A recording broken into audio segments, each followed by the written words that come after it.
Welcome back to the AI Daily Brief Headlines Edition, all the daily AI news you need in around 5 minutes. Over the last couple of days into last weekend, there were some rumors floating around that maybe there had been some consternation or concern brewing between Nvidia and OpenAI. Specifically, the reports were that Nvidia CEO Jensen Huang had some complaints about how OpenAI was being run. At the end of last week, the Wall Street Journal reported that Nvidia's $100 billion investment announced last year wasn't going ahead. Now, that deal was framed in kind of a weird way. It was at the peak of all of OpenAI's deal announcements, and it was right as Wall Street was turning the corner on being really excited about all these big deals to being extremely skeptical of them. As much as the deal was framed as a memorandum of understanding rather than a fully consummate deal, still both companies made large announcements about it and played it up as if it was definitely moving forward. Citing anonymous sources, the Journal wrote that more recently, Jensen has, quote, privately criticized what he described as a lack of discipline in OpenAI's business approach and expressed concern about the competition it faces from the likes of Google and Anthropic. On Saturday, Jensen told the press that the story was, in his words, nonsense. He added, "We're going to make a huge investment in OpenAI. I believe in OpenAI. The work that they do is incredible. They are one of the most consequential companies of our time, and I really love working with Sam. We will invest a great deal of money, probably the largest investment we've ever made." At the same time, Jensen did take the chance to clarify that the $100 billion was never a guarantee from them. He framed it as OpenAI inviting them to invest up to that much, which he very much appreciated, but there was a clear move away from that specific number. Now, there was an entire sub-narrative around Oracle during the week as well, with once again the Wall Street Journal suggesting the reduced investment raised major questions. Foremost, the Journal wrote, was whether OpenAI could make good on its 5-year, $300 billion contract with Oracle, and, quote, whether the tech giant should really be recording the full amount of that deal on its own books. The article didn't add any new information, but did seek comment from Oracle, to which they responded first in a statement provided to the WSJ and later published on X.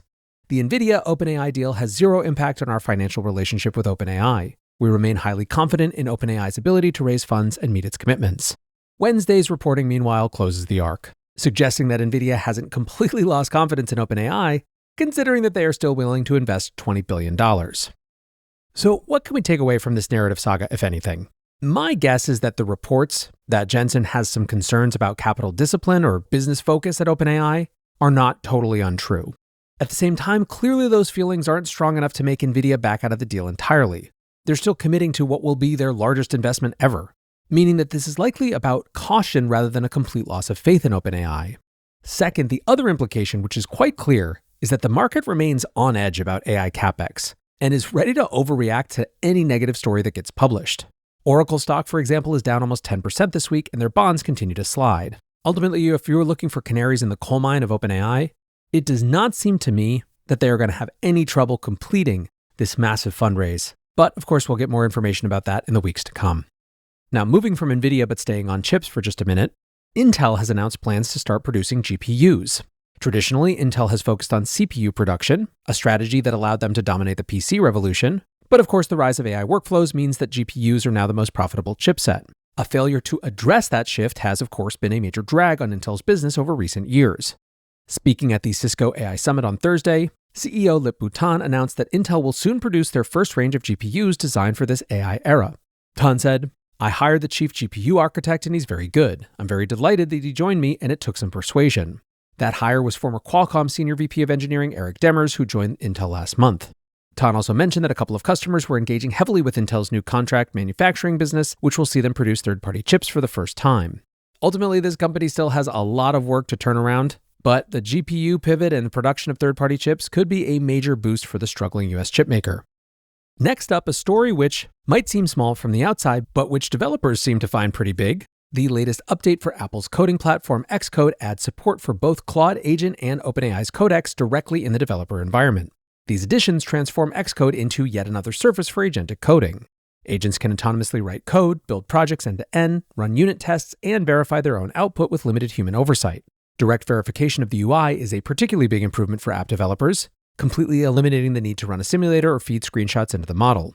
This is also Apple's most significant adoption of agentic coding to date. Last year, Xcode introduced LLM coding assistants, but they were unable to access the full codebase and were strictly non-agentic. This release brings Xcode broadly in line with Codex and Claude Code, giving iOS app developers native access to agentic coding. What's more, it's clear from Apple's comments that they understand that software engineering has undergone a fundamental shift in recent months.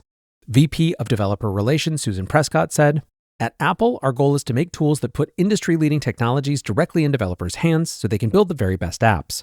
Agentic coding supercharges productivity and creativity, streamlining the development workflow so developers can focus on innovation. Interestingly, the feature is being built using MCP, meaning access isn't just limited to Claude and Codex. Developers can install any coding agent with MCP capability and expect full functionality within Xcode." Now, I saw two wildly different takes on this. One, represented by George Castillo, reads, "Apple just surrendered on AI. Xcode 26.3 now relies on Claude and Codex for agentic coding. Doesn't look like they're going to work on their own models at all." On the other end of the spectrum, we have Dan Schipper from Every who said, "Hot take, Apple is going to be a big winner in AI.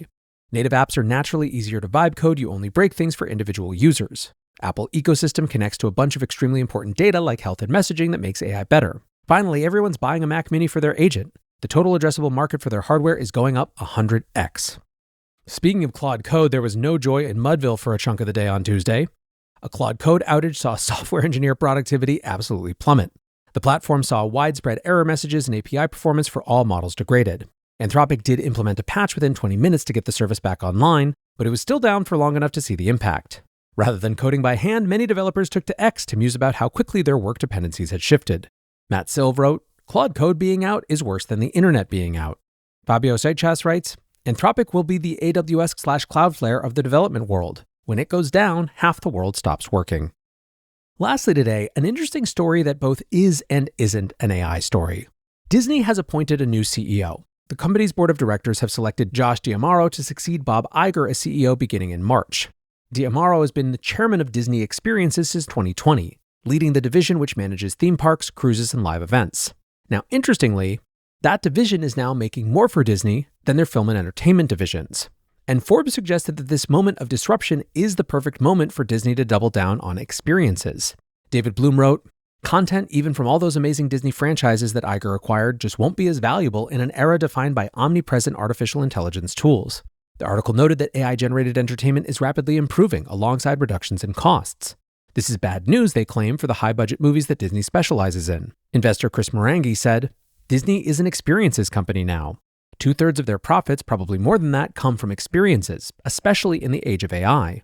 D'Amaro's appointment isn't just about a pivot to experiences over movies and streaming. Iger also lauded the incoming leader for his openness to change in the face of a rapidly shifting technological landscape.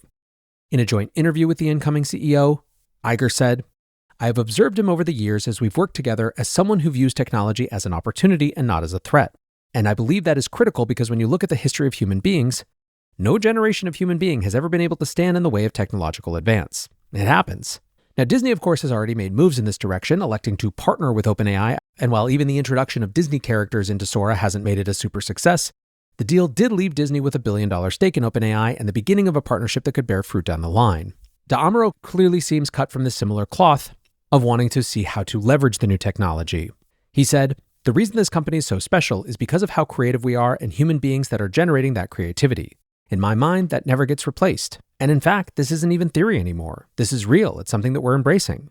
If you walk over to studios today and see artists using AI harnessing 70 years of history, this is when the Walt Disney Company thrives, when technology intersects with brilliant people and creativity. We're in that moment right now." Armando Kirwan wrote, "Disney seems to be the only movie studio making proactive moves in the AI era. Their new focus on the physical world is not unprecedented.